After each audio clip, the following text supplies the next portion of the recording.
لیکن پھر غیر عرب مسلمانوں میں اس وقت روئے ارضی پر سب سے بڑی مجرم قوم 10 کروڑ مغربی پاکستانی ہے۔ یہ میں ڈنکے کی چوٹ کہہ رہا ہوں اور بہت عرصے سے کہہ رہا ہوں، اس لیے کہ ہم وہ لوگ ہیں کہ جنہوں نے اسلام کے نام پر ملک بنایا۔ کوئی ملک دوسرا دنیا میں اس وقت اسلام کے نام پر نہیں بنا۔ ہم وہ لوگ ہیں پاکستان بنانے کے لیے لاکھوں جانیں مسلمانوں کی کلمہ گوؤں کی گئیں اور ہزاروں عصمتیں لوٹی، اور نہ معلوم کتنی مسلمان لڑکیاں اور عورتیں جو ہے رہ گئی پھر بھی ہمیشہ ہی سکھوں کے پاس، اور وہ آئی نہیں پاکستان اس اسلام کے نام پر۔ اور کیا کیا ہے ہم نے؟ 46 برس ہو گئے، اس کہاں اسلام ہے؟ لہذا اس سے بڑی مجرم قوم عربوں کے بعد ہم یہ کہہ سکتے ہیں ہمارا عام آدمی قرآن نہیں پڑھتا، قرآن جانتا نہیں، ٹھیک ہے، اپلی ہے کچھ نہ کچھ، اس اعتبار سے ان کے بعد نمبر ہمارا ہے، لیکن باقی پوری دنیا کے مسلمانوں سے بڑھ کر مجرم ہیں۔ اور ہم اصل میں نہ صرف یہ کہ خود اپنے حصے کے مجرم ہیں، بھارت کے مسلمانوں کا بھی سارا وبال ہماری گردن پر ہے۔ آج میں چاہتا ہوں کہ اس کو آپ اچھی طرح نوٹ کر لیں۔ بھارت کے مسلمانوں نے، جسے آپ فرض کفایہ کہتے ہیں، نماز جنازہ فرض کفایہ، چند لوگوں نے بھی کسی مسلمان کی نماز پڑھ لی تو سب کی طرف سے ادا ہوگی، کسی نے بھی نہیں پڑھی تو سب مجرم ہو جائیں گے، بستی کے سب لوگ مجرم ہوں۔ بھارت کے مسلمانوں نے فرض کفایہ ادا کیا جب پاکستان بنوا دیا آپ کو، اور اس کی قیمت آج بھی وہ دے رہے ہیں، کھلے نعرے لگ رہے ہیں، مسلمان کے 2 استھان، پاکستان یا قبرستان، تیسرا کوئی جگہ نہیں۔ ڈنکے کی چوٹ کہا بابری مسجد کے بعد ایل کے اڈوانی نے، ہم ساری مسجدیں گرا دیں گے ہندوستان کی، کوئی مسجد باقی نہیں چھوڑی۔ ڈنکے کی چوٹ، اعلانیہ، یہ سب کچھ ہو رہا، اور یہ نعرے تو نہ معلوم کب سے لگے، اور نہ معلوم کب سے میں یہاں ان مسجدوں کے اندر بھی اور اپنی تقریروں میں غور کرتا رہا کہ کیا وہاں ہو رہا ہے، لیکن ہمارے تو کان پر جوں نہیں ریگتی۔ ہمارے تو وہی دھندے ہیں، وہی کاروبار ہے، اپنا بزنس ہے، اس کے سارے مسئلے ہیں، اس کی اپنی بلڈنگیں ہیں، اپنی موٹریں ہیں، اپنے ٹیلی ویژن ہیں، اپنے کئی کورسز کے ڈنرز ہیں۔ اللہ خیر صلی اللہ، ہمیں بحث کیا اسلام سے؟ تو بتائیے ہم سے بڑا مجرم کون ہوگا؟ آج جو کچھ ہندوستانی مسلمان پر بیت رہی ہے اس کا جرم ہمارے کندھے پر۔ یہ میں جذباتی انداز میں نہیں کہہ رہا، میں تو 2 اور 2 4 کی طرح ثابت کر سکتا ہوں۔ انہوں نے فرض کفایہ ادا کر دیا، اور اس وقت یاد کیجئے مولانا ابوالکلام آزاد، مولانا مدنی، جمعیت علماء ہند کے علماء اپنے تقدس اور اپنے تدین اور اپنے تقوی کے اعتبار سے انکویسچنیبل، کوئی شک و شبہ نہیں ہو سکتا ان کی نیت پر اور ان کے تقوی پر اور کردار پر، انہوں نے کیا کہا تھا؟ یہی کہا تھا کہ یہ پاکستان بنا کر تم مسلمانان ہند کو 3 حصوں میں تقسیم کر دو گے۔ 3 میں کہا تھا، 2 میں نہیں، 3 میں، حالانکہ بظاہر تو ایک پاکستان بن رہا تھا نا، لیکن یہ مولانا ابوالکلام آزاد کے الفاظ تھے کہ 25 برس سے زیادہ یہ 2 خطے یکجا نہیں رہ سکتے، اور 25 برس کیا، 24.25 برس میں ٹوٹ گیا پاکستان، 25 برس پورے نہیں ہوئے، اور ان کے الفاظ تھے یہ کہ 25 برس سے زائد ہی جمع نہیں رہ سکتے، 24.25 برس میں ختم ہو گیا۔ 16 دسمبر 1971 کو پاکستان ختم ہو گیا کہ نہیں ہو 71 کو۔ بہرحال نوٹ کرنے کی بات ہے، ہم نے کیا کہا تھا؟ میں بھی مسلم لیگی تھا، میں نے بھی نعرے لگائے، چاہے غیر شعوری دور تھا، ہائی اسکول اسٹوڈنٹ تھا، پاکستان کا مطلب کیا، لا الہ الا اللہ، فلک شگاف نعرے لگائے ہیں، اور نوائے وقت کا پرچہ انتظار کرتے تھے اسٹیشن پر کھڑے ہو کر، حصار ریلوے اسٹیشن کے اوپر، کہ اب گاڑی آئی اور اب نوائے وقت لیا اور پھیل گئے پورے شہر میں اس کو پہنچانے کے لیے۔ ہم کیا کہا کرتے تھے؟ جی نہیں، 2 طرف سے پاکستان جو ہے مضبوط پاکستان ہوگا، ہندوستان میں کسی ہندو کو جرت ہوگی مسلمان کے لیے کوئی میلی نگاہ سے دیکھنا بھی؟ وہ سارے خواب کہاں گئے؟ وہ تو حرم ہوئے، وہ 2 طرف کا جفا تھا وہ تو ختم ہوا، اس لیے کہ وہ زنبور تو اب رہا ہی نہیں، وہ تو کھل گئی، نوٹ ہی ختم ہوئی وہ مشرقی پاکستان۔ اور حال یہ ہے کہ آپ کی وزیر اعظم بنگلہ دیش نے یہ بھی پسند نہیں کیا کہ بابری مسجد پر جو بیان تھا وہ نواز شریف صاحب کے ساتھ مشترک بیان دے دیں۔ یہ اشتراک بھی دنیا کے سامنے نہ آ جائے کہ مشرقی پاکستان سابقہ اور اس وقت بنگلہ دیش کی وزیر اعظم اور مغربی پاکستان جو اب وٹ ریمینز آف پاکستان کے تحت صرف پاکستان ہے، اس کے وزرائے اعظم نے مشترکہ بیان دے دیا، یہ بھی نہیں آنا چاہیے۔ یہ حال ہے ہمارا، حالانکہ بات اپنی جگہ پر کوئی ایسی نہیں تھی، کوئی سیاسی نہیں، ایک مذہبی معاملے کے اوپر اظہار رائے کرنا تھا، انہوں نے کہا نہیں، آپ کے ساتھ مشترک بیان میں نہیں دوں گی، نہیں دیا اس نے۔ تو وہ جو تھا 2 طرف سے جفا وہ تو سن 71 میں کھل گیا۔ جو ہمارا حال ہے وہ تو ہونا ہی تھا، یہ ملک بنا اسلام کے نام پر، اس کا استحکام ہو سکتا تھا تو صرف اسلام کی بنیاد پر ہو سکتا تھا۔ اسلام سے غداری کی لہذا یہاں تو اب قومیتیں ہیں، یہاں تو اب ایتھنک اور ریجنل اور نہ معلوم کس کس قسم کی اور لنگوسٹک جو ہے نیشنلٹیز ہیں، نیشنلزمز ہیں، وہ جو ایک امت ایک وقت میں بن گئی تھی، ایک قوم مسلم قوم ہندو کے مقابلے کے لیے، وہ تو ختم ہوئی۔ اور حال کیا ہو گیا ہے، اس سے پہلے بھی کبھی کبھی ہندو مسلم فسادات ہوتے تھے، کیا سندھ سے مسلمان نہیں پہنچ جاتا تھا وہاں ریلیف کے لیے؟ کیا پنجاب سے اور سرحد سے مسلمان نہیں جاتے تھے؟ بہار نہیں گئے تھے؟ کیا کانپور کی مسجد شہید ہوئی تھی 1915 میں تو پوری ہندوستان سے مسلمان نہیں پہنچے؟ آپ کیا کر رہے ہیں؟ مندر گرا دیے، یہاں بڑی بہادری کا کام کیا، مندر گرا دیے، شرم سے ڈوب مرنے کا مقام ہے۔ یہاں بھی گویا کہ ہم اپنے عمل سے اسلام کی مخالفت کر رہے ہیں۔ اسلام تو اجازت نہیں دیتا، آپ کسی اور کے جرم کی سزا کسی اور شخص کو نہیں دے سکتے۔ ہمارے پاس تو یہ سیکریٹ ٹرسٹ ہیں، یہ لوگ ذمہ وہ اپنے آپ کو منواتے نہیں، لیکن ہمارے تصور سے، اسلام کے تصور سے ذمہ ہیں۔ ان کی جان، مال، عزت، آبرو، ان کی عبادت گاہوں کی حفاظت کا ذمہ ہے ہمارا۔ ایک بڑی بہادری کی ہے، ذرا سوچئے تو صحیح کیا دنیا نے سوچا ہوگا، اور نتیجہ کیا نکلا؟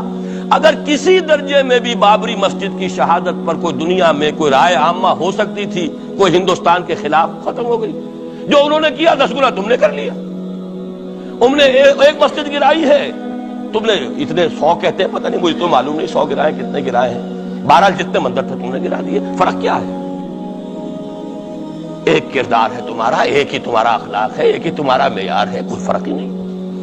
بلکہ وہاں تو کم سے کم یہ تو رہا ہے، دنیا کی آنکھوں میں دھول ڈالنے کے لیے کم سے کم یہ کہ فورن منسٹری جو ہے اس نے ریزائن کیا، ہم نے مان لیا جی ہم نہیں کر سکے، ہم مجبور ہیں، حالانکہ سب ان کی اجازت سے ہوا ہے، بلکہ ان کی ملی بھگت سے ہوا ہے۔ لیکن یہ کہ کلیان سنگھ نے فوراً استعفیٰ دے دیا، منسٹری ختم۔ پھر وہ بھارت کی مرکزی حکومت نے اور بھی پارٹیز کو بھی بین کر دیا، اور اس کے بعد یہ ہے کہ انہوں نے حکومتیں بھی 3 اور صوبوں کی توڑ دی۔ وہ تو سرخرو ہو گئے پوری دنیا کی جو رائے عامہ ہے، ہم اس کے سوا کیا کر سکتے ہیں؟ ہمارا ایک دستور ہے، دستور میں جو بھی صوبائی حکومت ہوتی ہے اس کی اجازت کے بغیر ہم فوج بھیج نہیں سکتے۔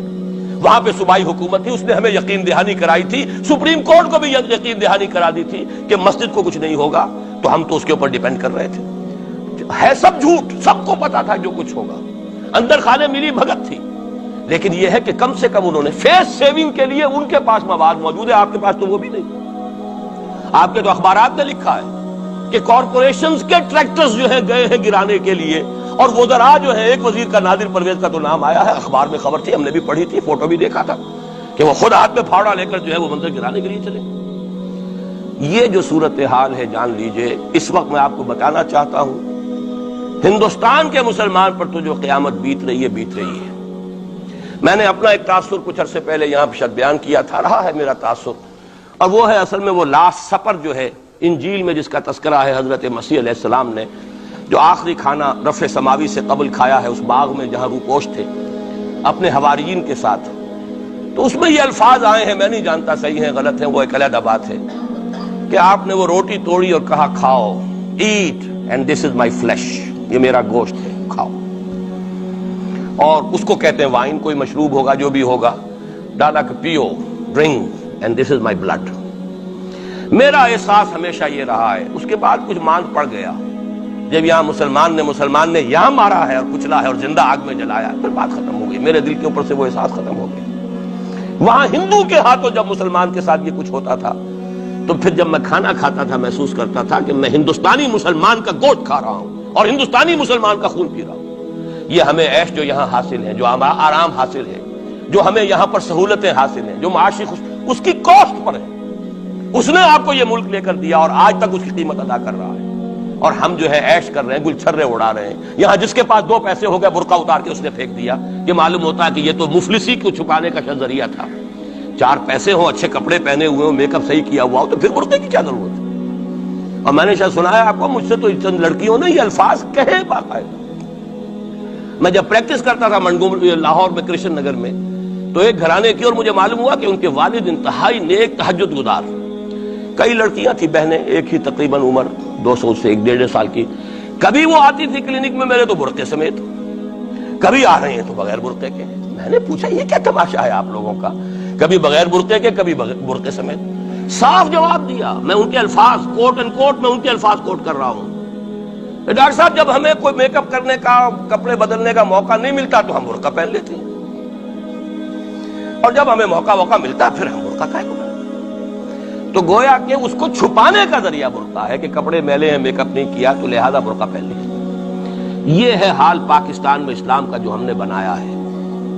تو میں جو کچھ دیکھ رہا ہوں وہ یہ ہے کہ ہندوستان میں تو قیامت، اب وہاں جو آفیشیل فگرز ہیں 1000 1200 کتنے ہیں، لیکن کم سے کم 10,000 آدمی، اور اب یہ چین ہے فسادات کی۔ کل کے اخبار میں احمد آباد کی تھی، کبھی کہیں ہے کبھی کہیں ہے، اور واقعہ یہ ہے کہ تبصرے یہ ہو رہے ہیں کہ ہندو فنڈامنٹلزم از آن دی رائز۔ یہ جو کچھ ہوا ہے، جتنا بھی اس کے اندر ان کو گرایا گیا ہے، ان کی حکومتیں گرائی گئی ہیں، اس سے انہیں تقویت حاصل ہو رہی ہے۔ They are getting stronger and stronger. Congress کے لیے اب اپنی جو ہے جان بچانی مشکل ہے، اور اس وقت سب سے بڑا ان کے لیے جو ہو گیا وہ یہ ہے کہ وہ کمیونسٹوں کی سپورٹ کے بغیر چل نہیں سکتے، اور کمیونسٹ جو ہے وہ ان کی جو اس وقت وہ امریکہ کے زیر اثر جو اپنی اکنامک پالیسیز چینج کر رہے ہیں اس کا ساتھ دینے کو تیار نہیں، تو یہ ڈائلیما ہے۔ جبکہ ادھر جو ہے وہ بالکل جو ہندو ذہن ہے وہاں کا ریوائولسٹ ذہن وہ پوری طریقے سے پائی۔